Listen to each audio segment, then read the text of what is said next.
Good morning, नमस्ते। म अङ्ग्रेजी शेर्पा एउटा सानो जानकारीमूलक भिडियो बनाउने कोसिस गर्दैछु। एसिड नाम त हामी सबैले सुनेका छौँ र डाक्टरहरूले जङ्क फुड नखानु भन्ने सल्लाह दिएको पनि हामीले सुनेका छौँ। जङ्क फुड हामीले किन नखाने? एसिडको बारेमा बेला बेलामा एसिड प्रहार गरेको खबरहरू हामीले सुनेका छौँ। एसिड खानेकुरामा पनि हालेको हुन्छ भन्ने कुरा कमैले सुनेको हुनसक्छ। खानेकुरामा पनि एसिड हालेको हुन्छ। मैले यो प्याकेजिङ खानेकुरा उत्पादन गर्ने फ्याक्ट्रीमा 6 वर्षसम्म काम गरेको छु र एसिड मैले आफै ह्यान्डल गरेको छु। खानेकुरामा कुन एसिड हालेको हुन्छ त? प्याकेजिङ खानेकुरामा साइट्रिक एसिड, ल्याक्टिक एसिडहरू हालेको हुन्छ।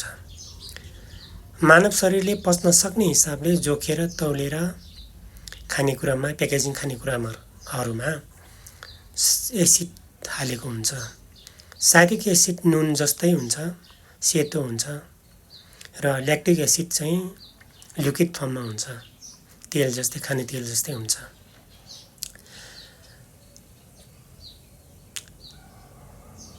जङ्क फुडहरू खानाले मानिसलाई घातक रोगहरू लाग्छ। रोग लागुन्जेलसम्म त धेरै ढिलो भइसकेको हुन्छ। त्यसैले अहिलेदेखि नै सचेत भएर सकेसम्म जङ्क फुडहरू नखाएको राम्रो। केमिकल, एसिड, यी चिजहरू उस्तै हुन्। जस्तै साबुन एउटा केमिकल हो। साबुन सरसफाइको काममा प्रयोग हुन्छ। यो नरम खालको केमिकल हो। केमिकलमा पनि कडा खालको केमिकलहरू हुन्छ।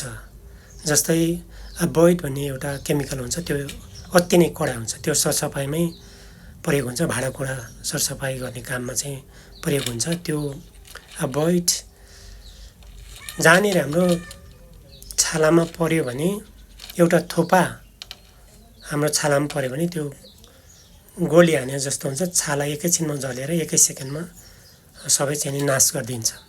यो कपडामा पर्यो भने कपडा छिया चाहिँ पल पारेर एकै सेकेन्डमा पुरै